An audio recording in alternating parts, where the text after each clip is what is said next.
Hope I look better in real life than I do. Oh yeah, you do. That monster's not doing us any justice. All right, HBCU game day, and we start an action-packed post game. It's finally over. It seems like we've been at Bragg Stadium all day. Seems like we've been there for like 2 days. I am starting the show off with a bang with the commissioner of the SWAC, Dr. Charles McClellan. A few years ago, 2020, I think it was, he invited the Rattlers and the Wildcats to join the SWAC. It completed two divisions, and if I'm sweating, you got to bear with us. It is hot outside. It's been raining all day, Doc, and we finally got this over. Who knows the run time of the game today? But the Rattlers prevailed and defeated the Prairie View A&M Panthers. Dr. McClellan, an exciting day. Yeah, very exciting day. Great game. Obviously, the weather did not work with us, but we did have pockets. The first half was really good. We had a rain delay, about 5 hours, but we got it in. Florida A&M showed up. They showed out, and they now have an invitation to the Celebration Bowl. Yeah, John Grant was here. He was all smiles, and so that has been officially invited. It is official now. The Rattlers will face the Howard Bison December 16th at Mercedes-Benz Stadium. The MEAC versus the SWAC. And Dr. McClellan, you have been saying that this game kind of takes a little out of our teams, and they haven't been able to just turn around and focus again to get ready for the Celebration Bowl. Uh, just talk a little bit about that. Well, again, week in, week out, you have to be prepared for the Southwestern Athletic Conference, and I think Florida A&M saw that. There were some weeks that they didn't really put 110% in it, Mm-mm. and those games were really close, and they could have gotten beaten. And I think that that is key from a Southwestern Athletic Conference standpoint. Regardless of what team you play, you got to be ready night in, night out.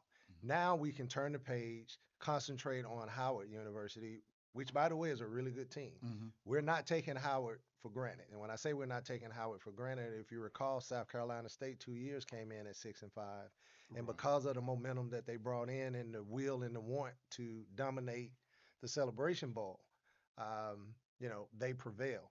I think Coach Simmons, I had opportunity to talk to him. That's not going to creep in. We understand that the SWAC championship is extremely, extremely important. But we put a new mandate out there. The Celebration Bowl has to be won by the Southwestern Athletic Conference, and we're looking to Florida A&M to turn that trajectory around so we can start winning that ball game. You made some bold predictions when FAMU was invited into the SWAC and said that it would elevate the conference because everyone would have to step up their games all around, because FAMU didn't just bring football, brought a great volleyball program, baseball, we've seen the success, cross country, and that sort of thing. Um, Looking back on it, does this kind of accent that, yes, we did make the right decision to invite Florida A&M to the SWAC? There was never a question as to whether or not it was the right decision to invite Florida A&M. Great band, great fans, great administration, great culture, great everything. Mm-hmm. And when you really look at it, they fit perfectly with what we do in the Southwestern Athletic Conference. I had opportunity to come down when FAMU played Alabama State. Mm-hmm. Another rivalry that was not there. Alabama State, 3.5 hours down the road, and those games are starting to sell out now. The crowds are Right. tremendous. The tailgating is tremendous. And again, I hate that the world did not get an opportunity to see what was in store here because of the rain. But you look at the 6 to 8 thousand people that stood in torrential downpours just to watch this football game. No weather, they would be swinging off the poles and off of the light poles. And I Right, know right, that that right, same right, energy right. is going to go to Atlanta. And that's what the SWAC is all about. We lead the FCS in attendance, 47 of the last 48 years. We have large crowds watching the game in the stands. We have large audiences watching at home on TV. We have media that's out of, this world. A lot of people ask, even within our media day, there were more media at our media day this year than it was last year, even with Coach Prime there. Mm-hmm. So the interest is still there. It was always there, Mm-hmm. and it's not going to leave. Right. FAMU just brought that extra oomph to who we already were. And, I would be remiss to say Bethune came with FAM, and Bethune has that same energy. And it's just a great league now that we own 12 Division I institutions from Texas to Florida. This is SWAC country. you brought a good point. When I came by the stadium yesterday and I started seeing all of these big screens and stages, I really just got excited, not even knowing what was going on there. And the SWAC has done a great job of reaching out to the corporate partners to make sure that these events are just like any other, you know, conference championship is comparable. As Sure. a player, you see that when you're a player and you to get to the stadium from the cafeteria, you walk past right where you had all those activations. To a player, Right. that says I am going to something special because that's never been all of that hoopla. I mean, it was a virtually a village out there. Absolutely. We have national brands that have invested in the Southwestern Athletic Conference in the same way they have invested in Power Five conferences and pro conferences. You look at our corporate partner Pepsi, which is a Hmm. partner of Florida A&M. There's two entities that they've invested in at this level, the NFL and the Southwestern Athletic Conference. That says a lot. When you look at that commercial, you see that commercial, they have spent the same amount of money on SWAC that they did with the NFL. That is significant. And you look at General Motors, the partnership that General Motors has come, and you go all the way down the line. When you get those corporate brands and you get them on the national level, we're not dealing with the regional, Hmm. we're dealing with them on a national level. And they invest in us like they invest with everyone else. That's what our student athletes deserve. That's what our conference deserves. And that's what we're going to continue to deliver. Wow, Dr. Charles McClellan, the commissioner of the Southwestern Athletic Conference, who is finally crowned a champion, crowned the Rattlers the East champion, waited for a while and crowned the Panthers the West champion, and brought it all together. It seems like we've been at the stadium for 2 days waiting to get the game over with, but we did disappoint, and two great half times, I might say. And HBCUs are just different. You see the fans just partying together. I mean, we know it's a game, but this is the second time that I've really noticed that Prairie View fans and FAMU fans like each other. Right. It's just Right. it's something, and the rivalry has not been restarted that long ago. Right. There was just something that combines them together. Well, Prairie View people, they're nice people, right? So they're charter members of the Southwestern Athletic Conference. So they've always been that receptive unit to make sure that everybody comes in and feels well. And I would say this as you brought up that topic. Everywhere I go outside of the HBCU community, I get asked the one question more than any other questions. Are HBCUs relevant in today?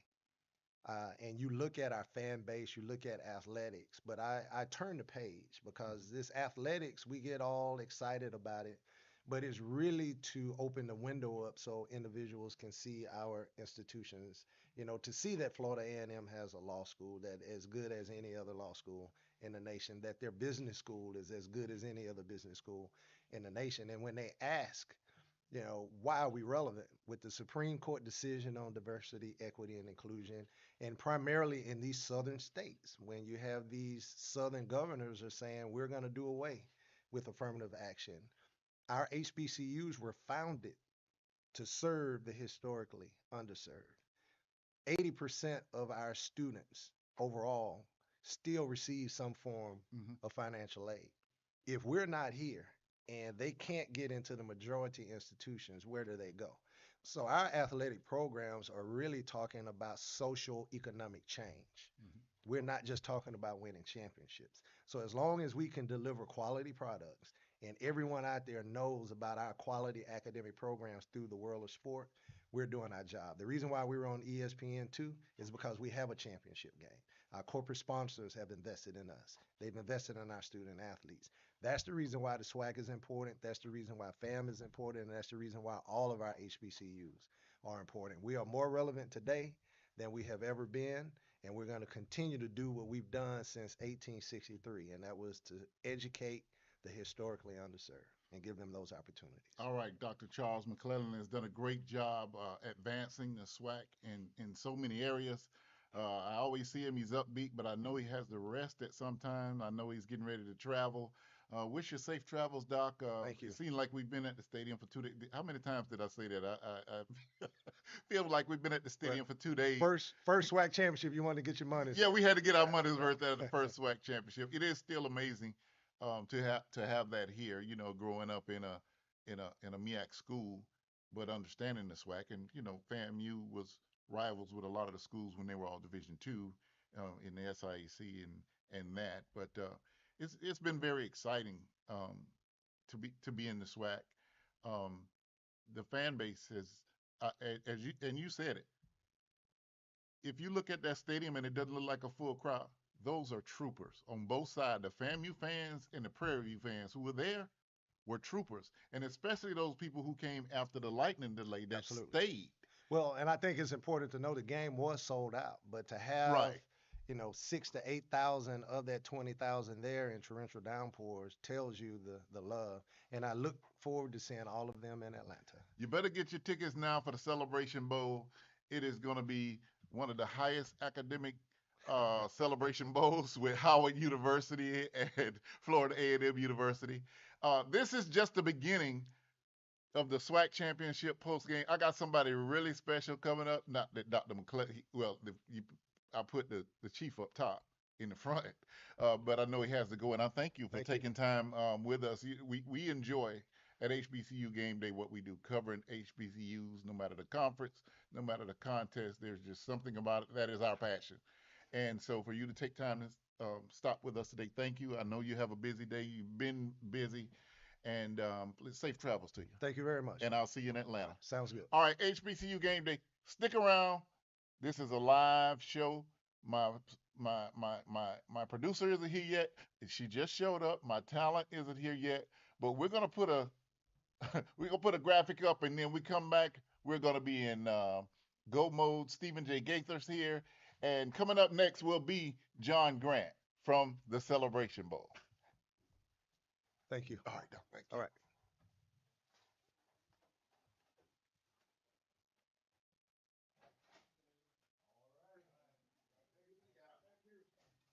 All right, crew. Y'all come in. John, sit right here. Do I need to take this off? Yeah. I mean, Look take here, my man. coat off. Okay. I'm asking. Okay. All right. Yeah. Okay. All you gotta do is right now.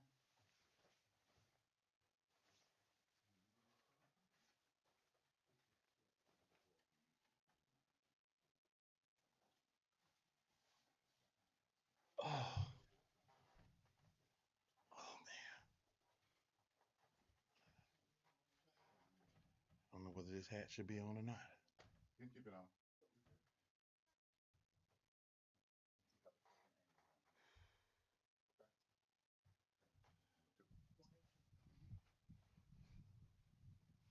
All right, let's roll. Hmm. All right, HBCU Game Day, and boy, you talk about we started off this show with a bang, the big dog. We started out with the SWAC commissioner, Dr. Charles McClellan, and now I have with me the executive director of the Celebration Bowl, uh, John Grant, and he just invited the Rattlers to the Celebration Bowl, so that creates the matchup. Howard University out of the MEAC will face the Rattlers out of the SWAC. John, you dried out yet? What a day! What a day! I tell you, we persevered, but the teams persevered. I want to congratulate Commissioner McClellan and his team, as well as Florida A&M University, for an outstanding job they did today in putting on a spectacular event in in really severe elements. It was tough. It was tough today, but we have a champion, Mhm. and we are excited Mhm. that the Florida A&M Rattlers have earned the golden ticket. We presented today to Coach Simmons to participate in this year's Cricket Celebration Bowl.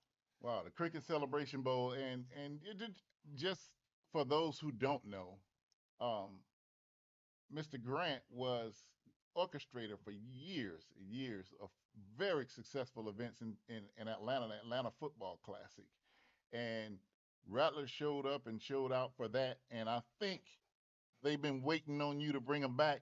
I think they've been waiting on you to bring them back, so I think They're, I've had so many people told me they already bought their ticket. I didn't want to jinx it and say it, but I've had so many people before this SWAC championship already have their tickets, their hotels, and their plans to be there. Well, I tell you that they were smart based on what you saw today. Um, we're really excited for the Rattlers and Rattler Nation. The last time they were in Atlanta was 2014. Mm. So if you can't believe it's been that long, but to have Florida A&M University matched up against Howard University, two premier programs, academic programs, athletic programs, where we cannot wait to kick off on December 16th. Wow. Celebration Bowl, Atlanta. And for those who've never been to the Celebration Bowl, there's a lot more than the game going on. You have job fairs, there's outreach. Just name a few of the things that actually happen during the Celebration Bowl weekend. Well, one of the things that's important for us, and thank you for outlining that, is that we have three pillars that we work around. One is we want to make sure we include a world class, second to none experience for the student athletes who earn their way to Atlanta. And so we create a number of things specifically around for them. Welcome dinner sponsored by the Coca-Cola Company at the World of Coke. We have a program with the NFL for them, careers in football off the field.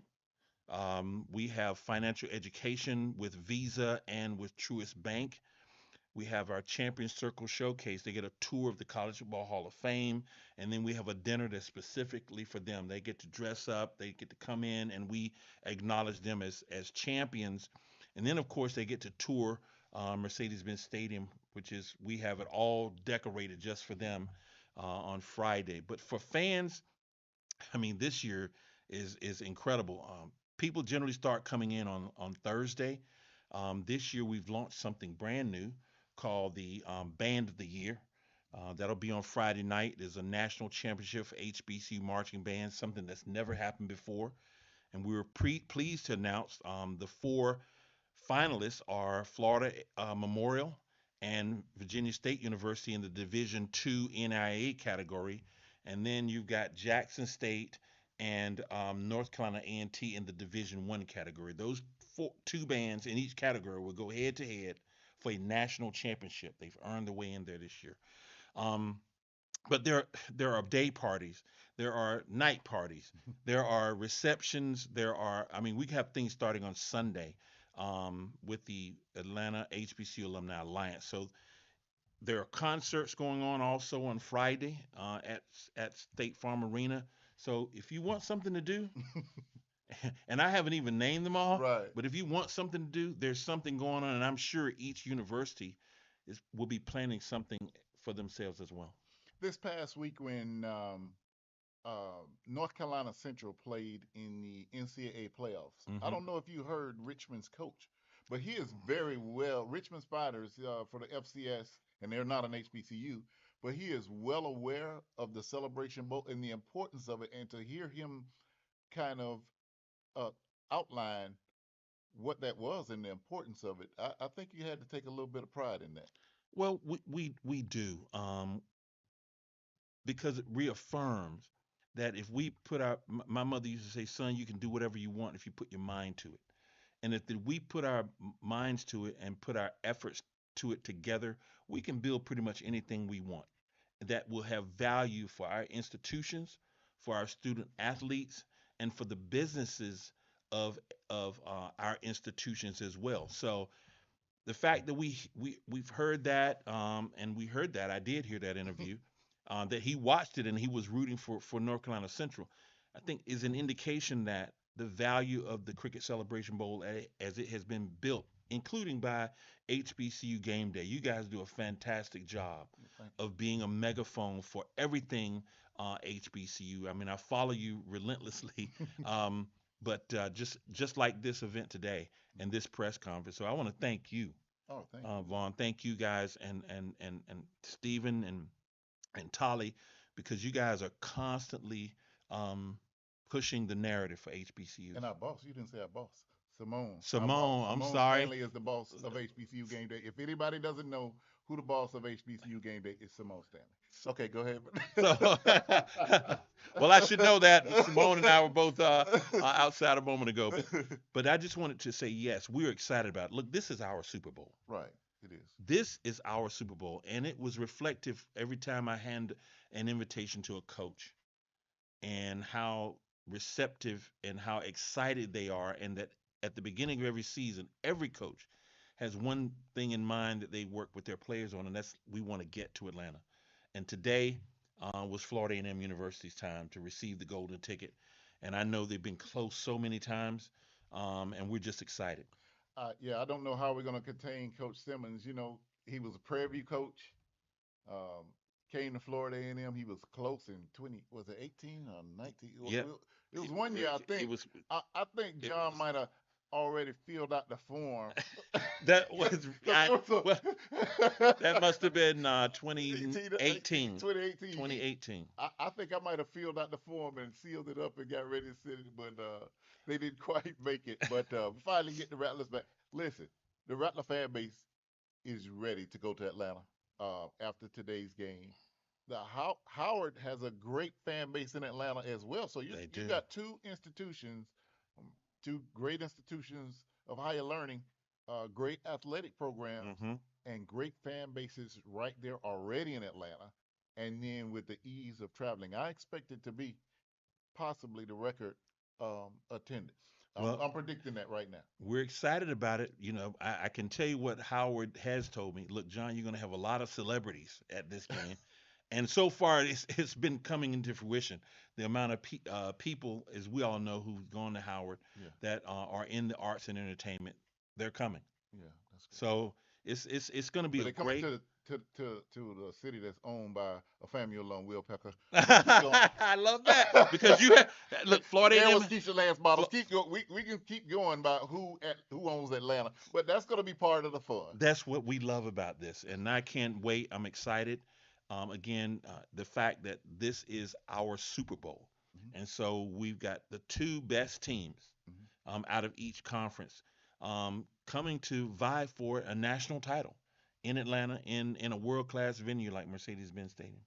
Hey, John, I've known you a long time. I need a point of personal privilege. Okay, I want you to make sure you reach out to KJ Smith. She's like my sister okay. from the show Sisters on BET. She's in Atlanta. Make sure KJ does something. First off, she's a wonderful person and she's beautiful, and she's one of our more popular alums right now. Well, I I have to I have to be neutral in this. Okay, I'm just saying. People keep saying that, but look, I have to be neutral in this, Okay, and what I'm that was a okay. personal privilege for you. That wasn't game day and the celebration bowl. That was Vaughn, Ass, and John. We just happened Okay, to be on the set. on Okay, this, so we'll talk about that okay, stuff. okay. All right. Once again, John Grant from the Celebration Bowl, December 16th at the Mercedes-Benz Stadium. We started off in the Georgia Dome, didn't it? We did. We're there for 2 years, Yeah, that's right. and Started off in Georgia. Now it's at the beautiful Mercedes-Benz Stadium. I was there last year. The atmosphere, well, Jackson State, North Carolina Central, at the overtime that game last year. It'll be tough we, this game might top the attendance, but it will be hard to beat to the match excitement. that excitement. It was just Oh, absolutely electric. it was. It was. I mean, literally my footage, and I told Steven this. Travis Hunter was literally 8 feet in front of me. I happened to be at the right place when he caught that Well, look, touchdown. I was walking away. Like this game is over, and I'm walking away, and I hear the crowd just erupt, and I'm like, "What happened?" And when I turned around, I mean, he was getting up from having caught the Listen, pass. It was unbelievable. when if anybody doubts the athlete that Travis Hunter is, that right there said that that's one of the most spectacular athletes I've ever seen.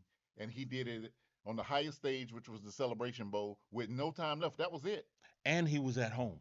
It He's from Atlanta. My goodness. It was So what a way to close out his year at Jackson State, and as you know, move on to Colorado. But he's fantastic. all right. John Grant from the Celebration Bowl. This is the SWAC championship post game show.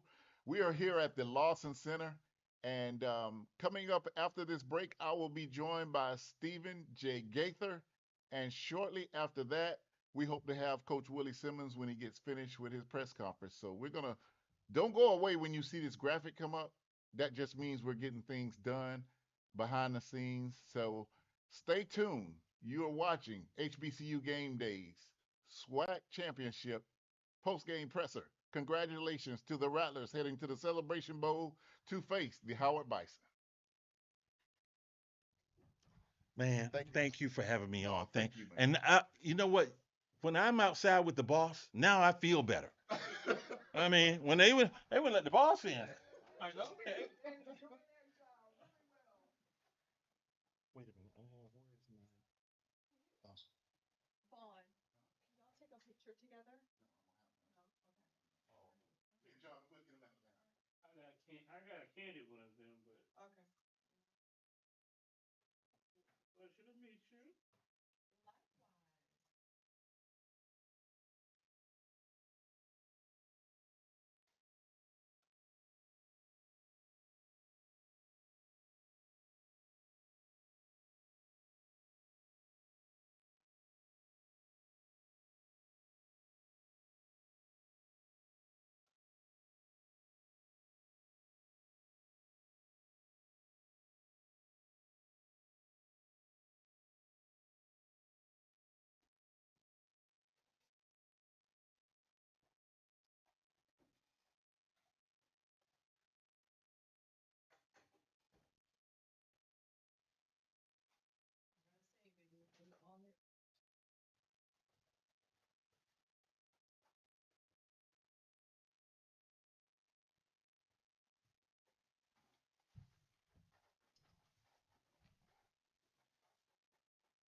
All right, and we are back with the founder of HBCU Game Day, Stephen J. Gaither. Yo, Stephen, have you dried off yet?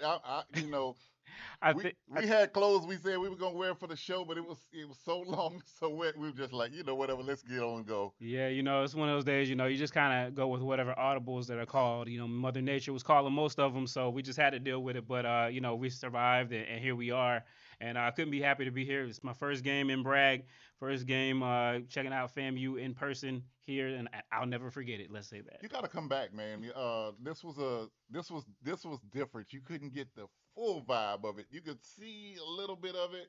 They might not invite me back, man. I brought the rain with me. So, you know, but no, it was great. Just the taste that I did get of it, everything that I've seen, I can just imagine. So, but, congratulations to FAMU. I mean, all year they were the hunted, and they came and took care of business and very businesslike. And so now they're headed to Atlanta. So it was great to see it in person.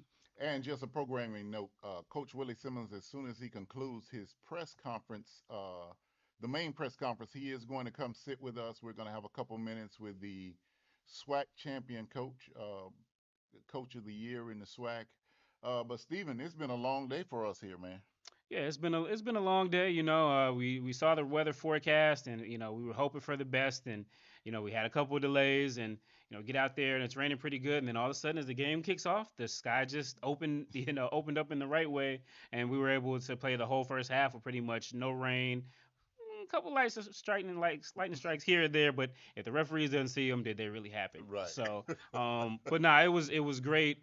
Like I said, I mean, just thankful to FAMU for getting us this set up. Thankful for you for everything that you do for us for down here, giving us a presence here at FAMU. It's just amazing, and it's just a blessing to be here and see a champion crown. That's always a fun thing for me.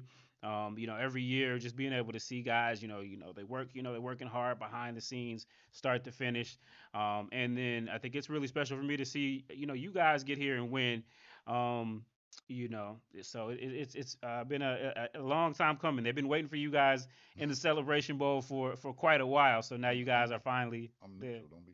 Florida A&M is finally there. So yeah. Yeah, this is a.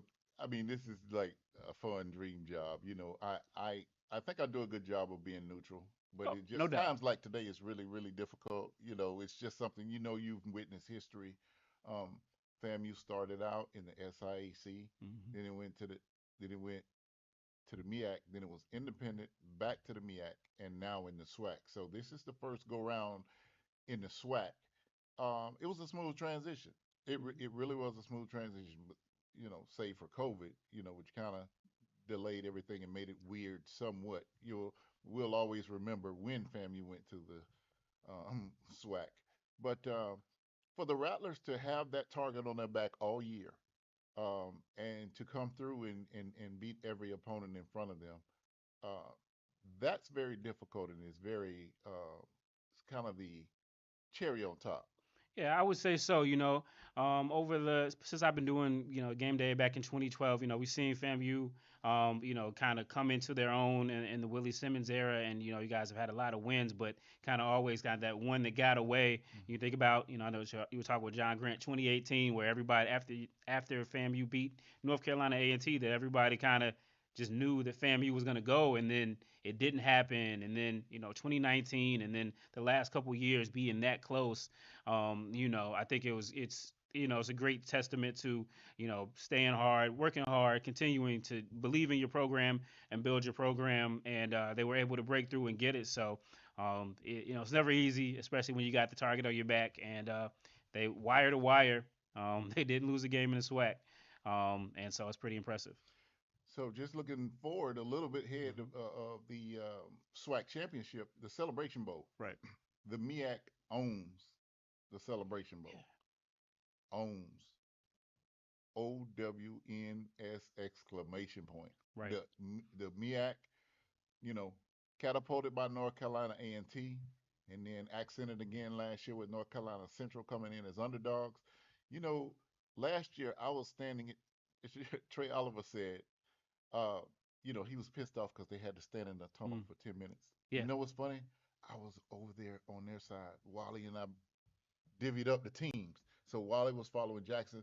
I was in that tunnel and he was fuming. I can believe And it. his team played like they were fuming. Yeah. That they were being disrespected. Well, this year it seems like Howard is there and Howard may start feeling that disrespect. I just see the same scenario playing out, and it could get interesting. We got 2 weeks for all kind of scenarios to play out before the Celebration Bowl, but Howard put up a 50 spot on the reigning national champions. They Yeah. can't be underrated. They put a 50 spot. They had a lot of motivation, just the way things happened to them last year. And traditionally, we talk about this, we do this long enough. You say, well, Howard is just not a football school, and they have it's not. They don't necessarily have that. They're not FAMU, and that's no disrespect, but as far as tradition in football, they really don't have. You consistently have had that for a long time. So, last year they made some strides. They got the co-championship, and a lot was made about that because they did lose that game by quite a bit.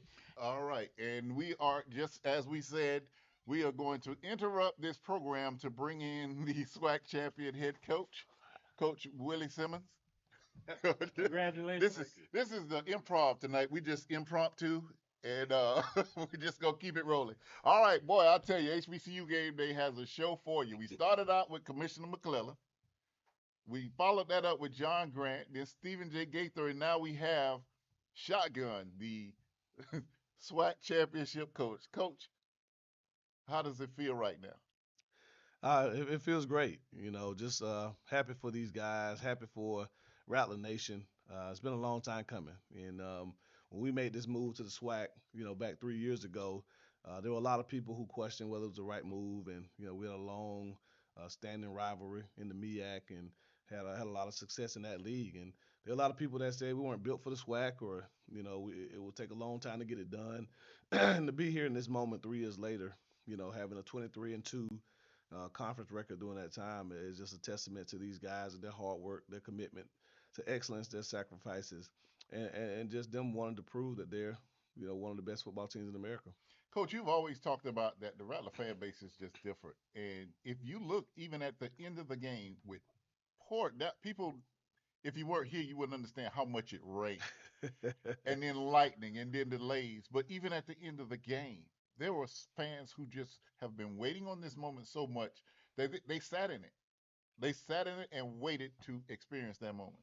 Well, I think there are a lot of people outside of Rattler Nation that takes their jabs and because we brag different and we do. Our fans, we brag different, but we back it up and we back it up by days like today. And the weather forecast. Even though I try my best to not talk about it because it's superstition, I don't talk about the weather during the week. But we knew on Monday that the forecast called for heavy rain. And you saw a few people saying, "Hey, we're not gonna be able to make it because of the rain." I even had some of my family members, my grandmother, obviously, they watched the game from a hotel here locally just because they want to have her out in the elements. But I mean, when I looked up in the stands, during the game, I was amazed, and just again how excited these people are to come and watch their Rattlers win their first SWAC championship. Again, this place is special for so many reasons, but just a commitment to support these guys, to come to games, rain, sleet, snow, or shine, Rattler Nation shows up, and again, it's the reason we're sixth in the nation in attendance. It's the reason why this has been one of the toughest places in the country to play, for visiting teams. Now boasting the nation's longest win streak, so thank you, North Dakota State, for knocking off Montana State. We've been waiting for that to happen. Yeah, now we get the boasting nation's longest home win streak at 20 games, and a lot of that's attributed to how raucous Rattler Nation is here at home. Coach, with the weather, it was kind of obvious which way you would go. But you kind of turned that around early on to get for the early score. We just said ground game, ground game, ground game. But I think you surprised them by going up top, yeah, to Marcus and some great plays and some great throws by Jeremy Musa, even with a wet ball. Well, obviously when you have a game where there's rain and it's kind of it wasn't a torrential downpour the entire game. It was kind of coming in waves. So you have heavy Hmm. rain for a while, then it would kind of die down a little bit and then come back. So you really want to take advantage of the dryness when you have it. So when the game started, it wasn't raining as hard. We knew it was going to come eventually, and so we said, well, we got to take some shots early. So we kind of had a game plan. Once we got past the 50 and some of those things, we wanted to take a shot. Obviously, Marcus has a phenomenal week of practice, and he showed it this today. I think going over 100 yards for the first time all season. But we wanted to make sure we took advantage of the opportunity to throw it when we had it. And huge, great job by Moose putting the ball out there. Great job with the offensive line. Phenomenal catch by Marcus going over the guy and making a big play. But we were able to hit some plays in the passing game there before the rain started coming too heavily, and that allowed us to build a comfortable 21-0 lead, before halftime. All right, I'm not going to keep Coach long because I don't want the head coach or the head coach calling me. But one more question before we leave, Coach, and we'll sit down with Coach obviously before the Celebration Bowl. He's been gracious to us. He finished doing his press conference and then come sees us at HBCU Game Day, so that's important to us, and we don't want to overstay our welcome. But Coach, having Coach starting out in the SWAC, going to the MEAC, and coming back to the SWAC, the SWAC has had a problem winning the Celebration Bowl. Do you think your experience being in both leagues get you a little better understanding of how both leagues play? Well, I think it helps. Obviously, I've never gone against Larry Scott. He came into the league when we left. And so it'll be a great challenge to go up against a physical Howard football team. They run the ball extremely well. Have one of the top offensive linemen in all of FCS football. Been very physical in the run game. So again, it'll be a great challenge. And we're all very aware of the the SWAC's woes in the Celebration Bowl. And I think having experience in both leagues may give me a unique perspective. But again, I think at the end of the day, it comes down to the preparation. They've had a lot of time off since their regular season ended. We obviously had to prepare for for the SWAC championship game today. Um, but again, 2 weeks is plenty of time to prepare a football game, and I think the team that prepares the best, that gets to know the other team the best, that goes in and plays the sound game, will be the team that has a chance to win. And that's what we committed ourselves to doing all year. And so I don't really buy into the MEAC SWAC bias. I think those guys have had the better day on those particular days. Um, Not saying that league is better than the SWAC. Not saying those teams were better than the teams they played. They were just better on that day. So we have one goal, and that's to be 1-0 the next time we play. So our goal is to prepare to make sure that we're better than Howard on December 16th. All right, you heard it. Head coach Willie Simmons, the SWAC coach of the year, and now the SWAC champion, FAMU's first. Coming up after the break, Stephen J. Gaither and Dr. Kenyatta Cavil will come back and they'll talk about today's SWAC championship right after the logo.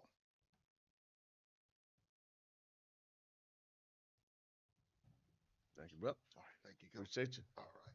Congrats, coach. Thank you, man. See you in Atlanta. Yes, sir. All right. You got an appointment at That's out too, not on. We're not gonna keep that too long. I'm good. Okay, you know, and Stephen, when you throw to so when y'all get finished, throw to first half. Okay.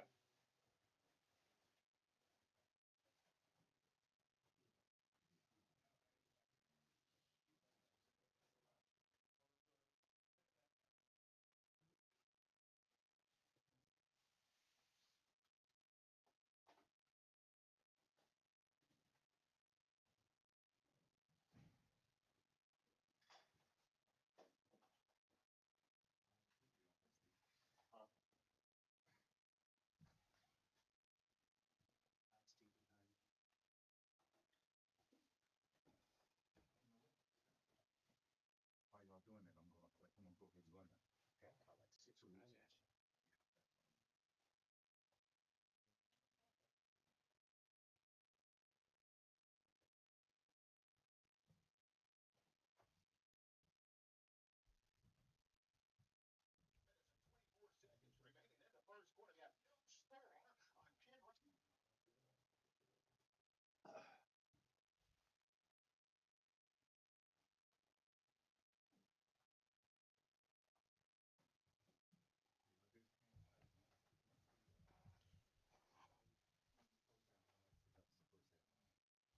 And I'm looking at. Should I look at this one?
Came back on the holding.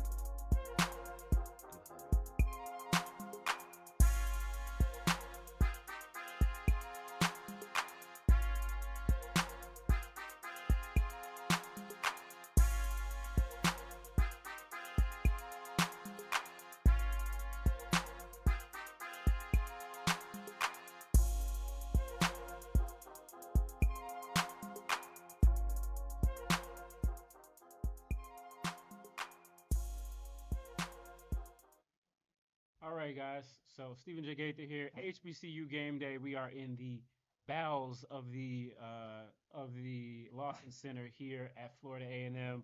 SWAC champion has been crowned. I am joined by the esteemed Dr. Kenyatta Cavil, host of Inside Dr. Cavil's Inside the HBCU Sports Lab. And Doc, talk to me really quick. 35-14 final score of the game.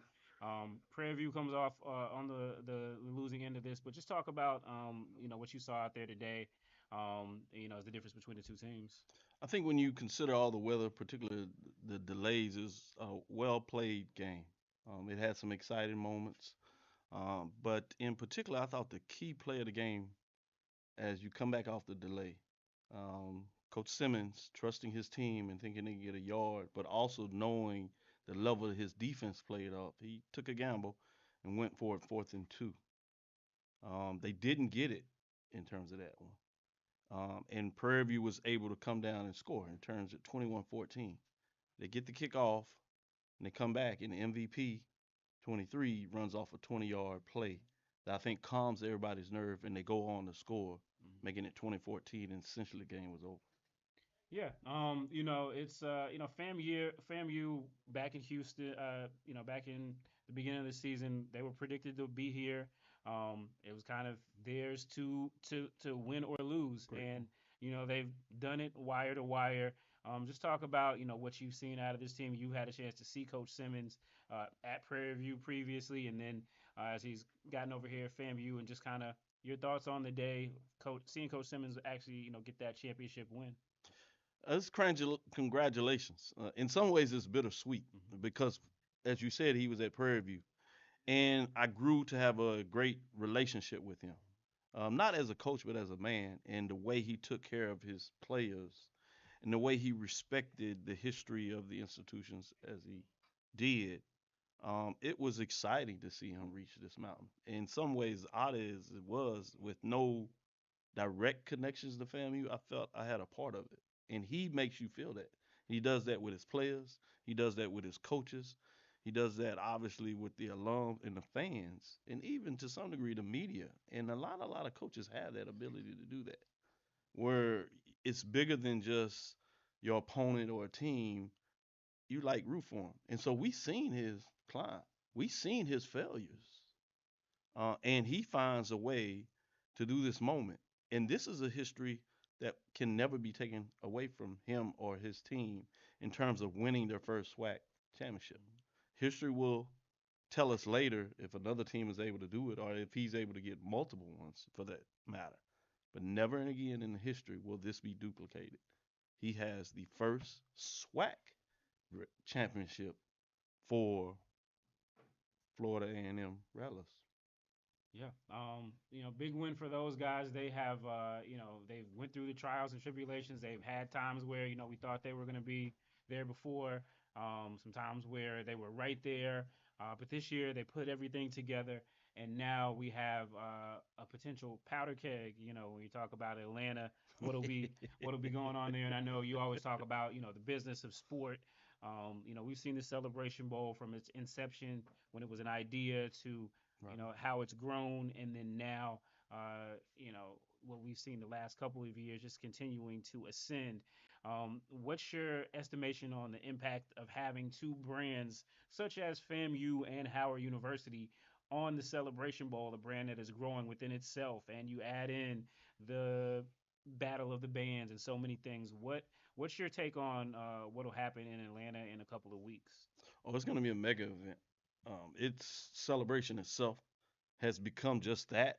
But as we talk about the business side of this, you add two solid brands, mega brands, as some people would say, and you have them collage, and you have the history of Florida A&M obviously being in the MEAC previously, all those different times where they clash. With the last one that kind of catches me is the last time FAMU was at a point close to winning a championship in the MEAC. Right. The first stumbling block was the Howard Bison. Right. So that's going to come up. Now, obviously, different coach, different players, but the historical connections that we'll do from media, we'll play that out and we'll tell folks about what that looks like. So now you have all the Mecca history, as they like to talk about at Howard, and all the dignitaries they'll bring connecting that are associated in different media frameworks, right? Those socialites, they're going to come. And then you have that rich history of FAMU in terms of the brand that they're going to bring. And they're going to bring that idea that they plan to strike again. So you clash that with the brand of the SWAC, where MEAC continues to grow and builds itself, it will be a super event. You have FAMU coming in there undefeated in SWAC play, right? They have a chance to win regardless of what you look at it in terms of a HBCU championship, a bowl championship. In many ways, you have Howard coming in there with the chance to do it themselves. So everybody's going to dissect this. I think this game has many components where you could measure and say, all right, this is the similar way that you would think Howard would play this game. I think offensively they can be a little more dangerous to start looking at that, but I also think they have an underrated defense, which is going to be fascinating. So we have 2 weeks we get to build it up, and let's not forget that this is the inaugural year of the HBCU Band Championship, which brings a whole nother element to it, and it happens to be 4 bands that are not associated with the 2 institutions playing on Saturday for the championship. So you're going to bring additional flavor to that, and we're going to be able to talk about what that looks like in terms of 3 champions being named this weekend in 3 weeks. Right. Yeah, it's amazing. It's amazing. Having been to all of the celebration bowls, all of them have been great in their own way. But I think the sideline peeping is going to be at an all-time high. I know John Grant was in here a little bit earlier, and he talked about all the celebrities that Howard says they're bringing. And, of course, FAMU has celebrities on celebrities and, people that, that didn't even go to FAMU, but they grew up, around the brand and they're ambassadors of it, So I think we're in for a show in Atlanta. I just hope that the game can live up to what we're going to see on the sidelines. But either way, I think we're in for a treat, and I look forward to continuing to talk about it. But what we're going to do next is we're going to go into the second half highlights, see how FAMU finished the deal, and we'll be back on the other side of that and go from there.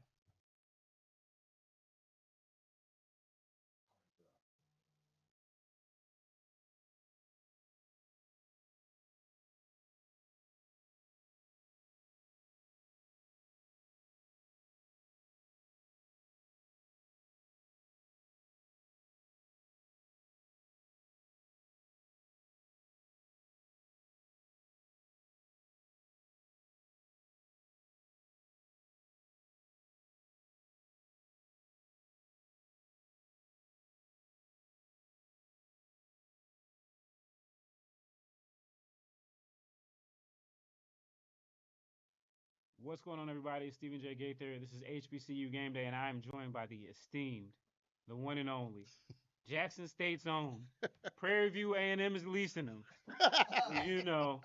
The international man of mystery and intrigue, Charles Bishop. Charles, how you doing, How man? you doing, Steven, man? I'm good. I'm Great good. to be with you.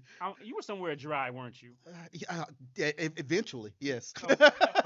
Okay. Yeah. Well, that's a good way to start. I know a lot of people, know you from, being a Jackson State alum and being on, obviously, inside the HBCU Sports Lab.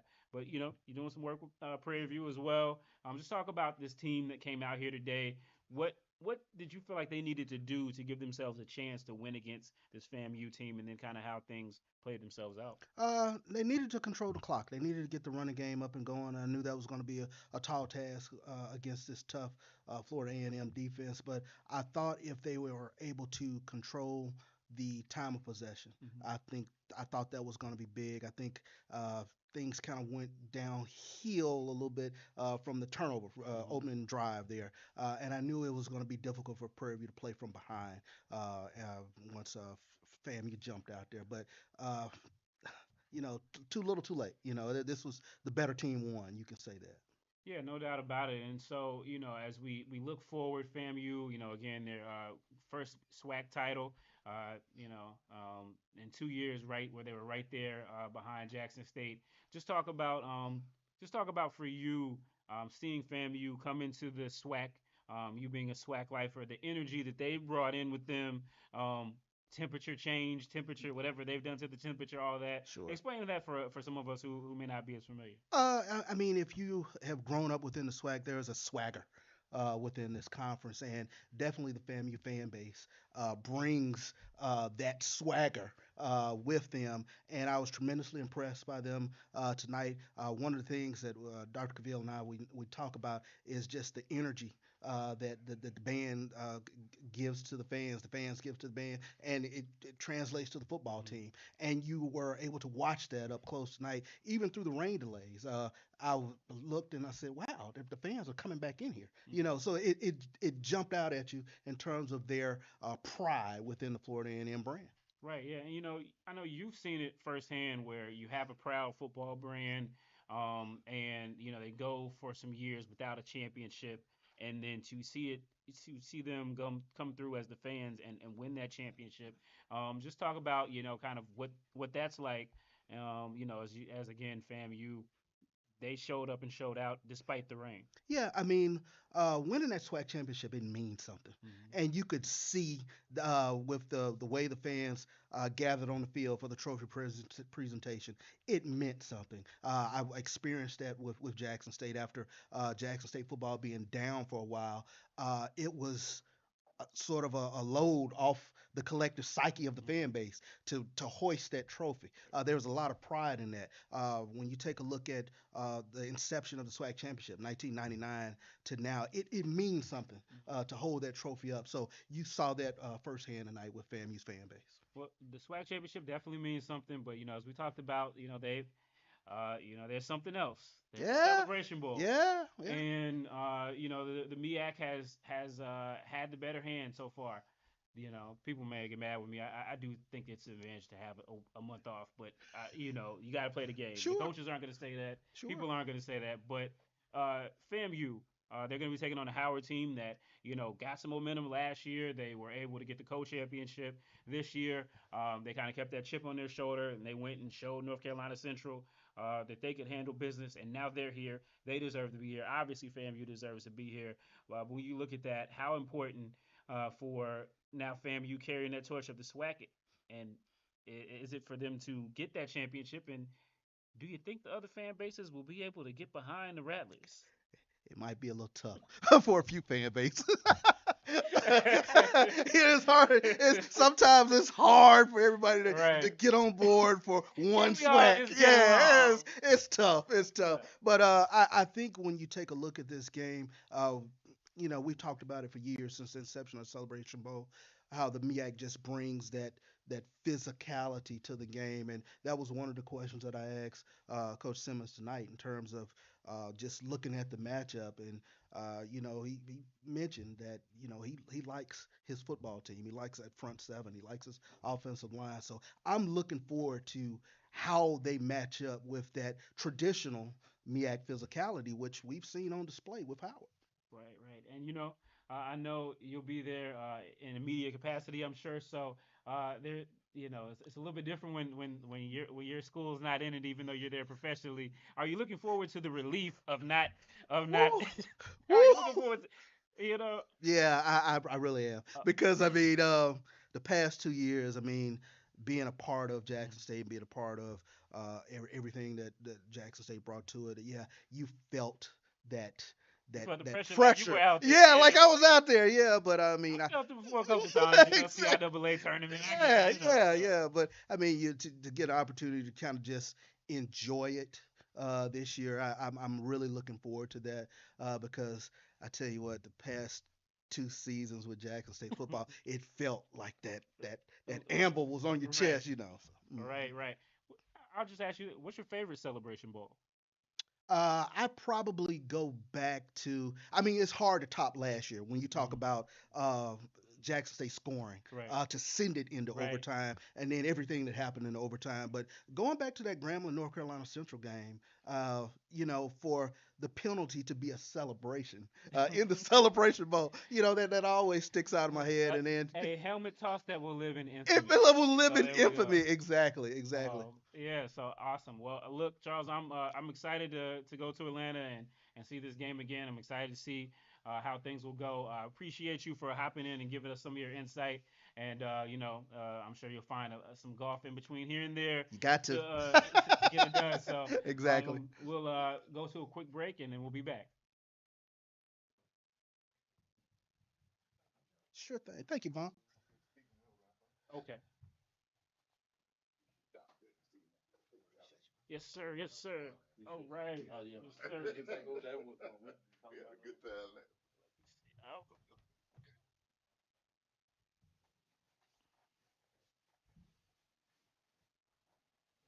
All right, so I guess we didn't have a graphic up. It's just us yeah, switching people. It's all good. it's it's all good. It's It's a a running live show. live. It's a live show. TV. Yeah. HBCU game day. Hold on.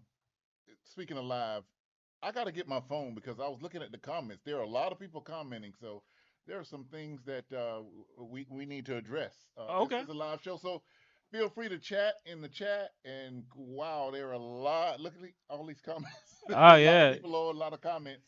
What's up, Um, people? Hey, thank you all for tuning in and staying with us. HBCU Game Day. We don't exist without you all. Thank you for tuning in. Wow, what a show! I mean, we started with Dr. McClellan. We literally when I tell you we had to go cold.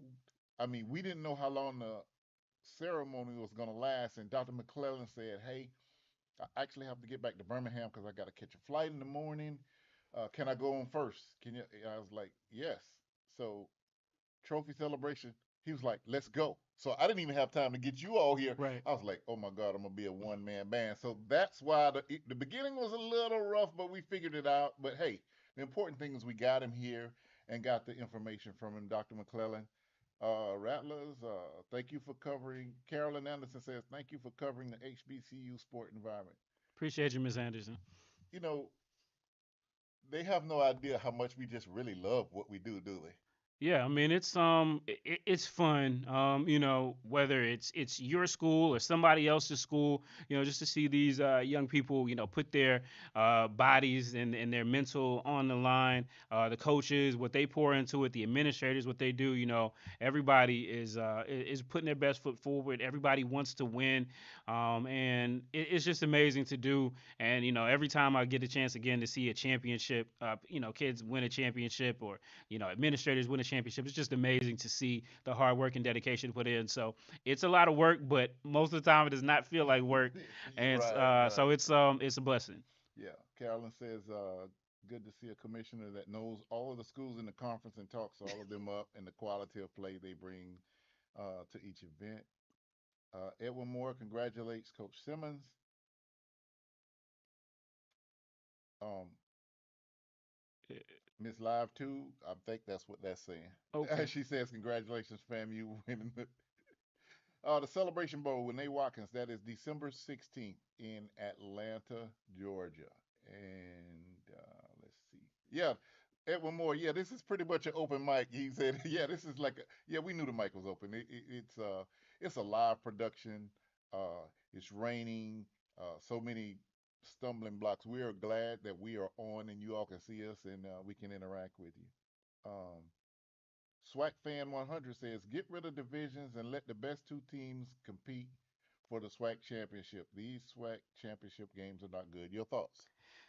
Well, a lot of people are doing it. We've seen in so many of the Power Five leagues where they're now abandoning them and going to pods. And obviously, when you talk about HBCUs, it's a bit different. Talk about Power Five. There's that Power Five money that allows you to where travel is not necessarily as big of a deal for the big sports.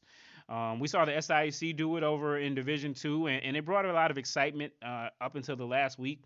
We knew one slot, but we didn't know kind of the other slot. And so I think there's some merit to it.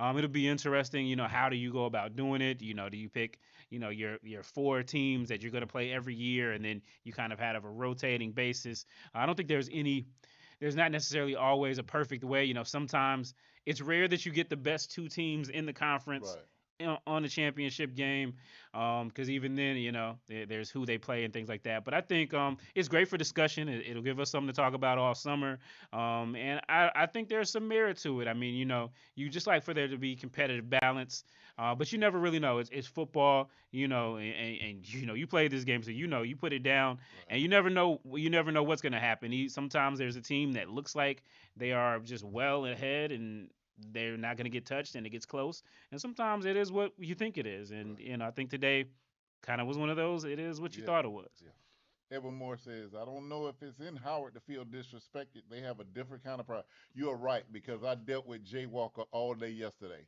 and Jay Walker's different.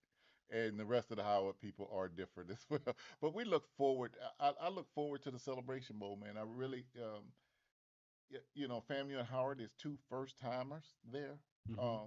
two just historic institutions among our HBCU culture. I just think that what I saw last year, which was my first time going to the Celebration Bowl, working with HBCU Game Day. I really loved the fact that the other schools that were not competing Right. had on their school Hmm. colors and their clothes. It just felt magical. It really is magical to see, people that have no vested interest in the game, Right. but the fact that it's an HBCU and it's our bowl, so everybody's there in their school's gear.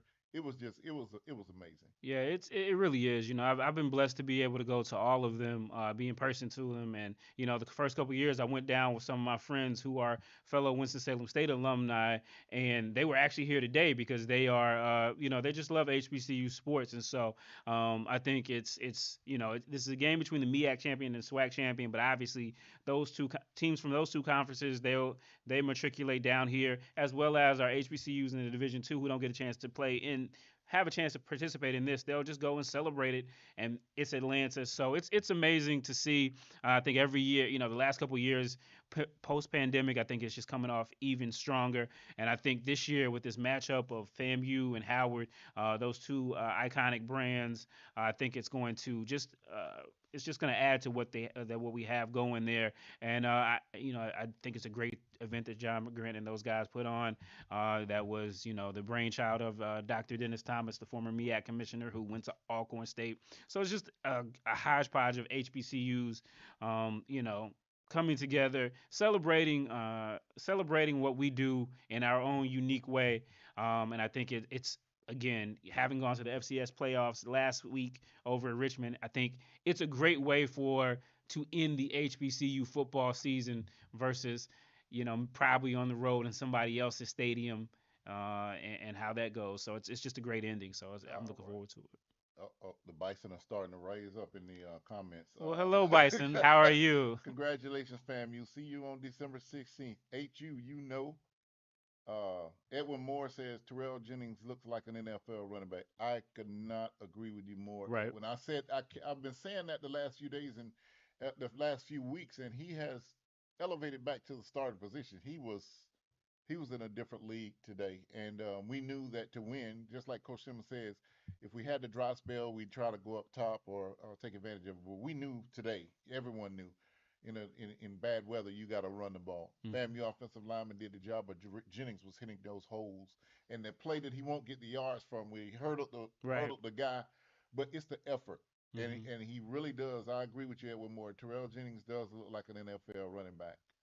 Um, Mo Bison, P. Diddy, Kamala Harris, Debbie Allen, Felicia Rashad. Well, my favorite Howard alum is probably Chadwick Boseman. Uh, But anyway, I, um, we Saw we Diddy at we the MEAC SWAC. I don't think we're gonna see him at the Celebration Bowl, but hey, maybe I'm wrong. well, it will be a star-studded celebration bowl because FAMU's gonna pull out their best. Howard's gonna pull out their best. ATL is gonna pull out their best. Weather will not be a factor. Weather will not be a factor. We can stay dry. Your hair will still be the same way you fixed it at home. Right. Big shout out to all the fans that were there from the start, and especially those that stayed to the end. But to even come out to this game, Yeah. it was raining from the beginning, so you had to get out of your car into rain to come in, and it was a good crowd in there, very good crowd, and they were boisterous, and that's a testament to both FAMU and Prairie View because there were a lot of Prairie View people here. Yeah, Prairie View folks definitely showed up. I talked to a young lady over in the Lawson Center, who had been on a long ride there, and you heard the band say that they had been on a 17-hour bus ride to get here. God bless them. That's a long ride. Very good. So, they came here. They represented their institution very well, and they don't have anything to hang their heads over. Just, the better football team won on today. And so it was something to witness. And again, I'll never forget it. But again, as we say, there won't be any weather in Mercedes Benz. It'll be weather controlled, and again, we'll be sideline watching, and it's gonna be amazing. And they said I got my airline ticket and game tickets before today's game. Do you know how many times I've heard that? They're ready for Well, Atlanta. I heard through the grapevine that North Carolina Central's band the week before the Howard game was trying to book their hotel into the in for the Celebration Bowl. Of course, after that loss, they had to scurry for that. So again, it's become a thing. Again, every year that people look forward to. The more that people have a chance to experience this game, the more that they want to. And I do remember back in 20, as I wrote the other day on HBCU back in 2014 at the end of that season when they had and you remember that well, the five MEAC champions, Yeah. and there were the whispers of maybe putting together a revived Heritage Bowl and how that would go. I know a lot of folks, especially in the MEAC, were not on board initially. But they go to that first game. North Carolina A&T gets the win, and again, people get the chance. I think just the visuals of the seeing HBCU teams in an NFL arena, confetti coming down, getting a big championship, and interviewing it, and feels big time. And as you saw last year, so it's just been amazing to see that trajectory. And this year will add to the game's history. Well, one more game to go in the HBCU football season this year. It's been an amazing year. We're seeing a lot more on the Division One schools, but I was able to be there when Edward Waters upset Albany State. Division II game. Edward Waters is just coming up from NAIA Hmm. into the SIAC, and on literally the last play, it probably may have been a play after that or so, but it was literally the last gasp, Hmm. and Edward Waters defeated Quinn Gray. Didn't think the Rams did bounce back and make it to the championship game, but if it seems like our coverage is more on the bigger, it's just accessibility, where our staff is, and our ability to cover things. But we enjoy everything about HBCUs, no matter the level. You know, I covered the Florida Memorial Clay Thomas. That was close to here. We all do whatever we can because HBCUs is, as they say, is in our DNA. HBCU Game Day was formulated to highlight and accent HBCUs. It's our culture, and that is why we work hard like we do. You know, it doesn't. You all don't have to know what went into putting this broadcast together. You have. It doesn't matter. We're glad you're on. Um, we take the pride in ourselves to try to make things happen and make them good and in order. So, Stephen, let's send them out and we'll see you at the We'll celebration. see you in the what is that? A? We'll see. Think Yeah, so? yeah, A time down. yeah. No doubt. So we'll see you in Atlanta. Looking forward to it.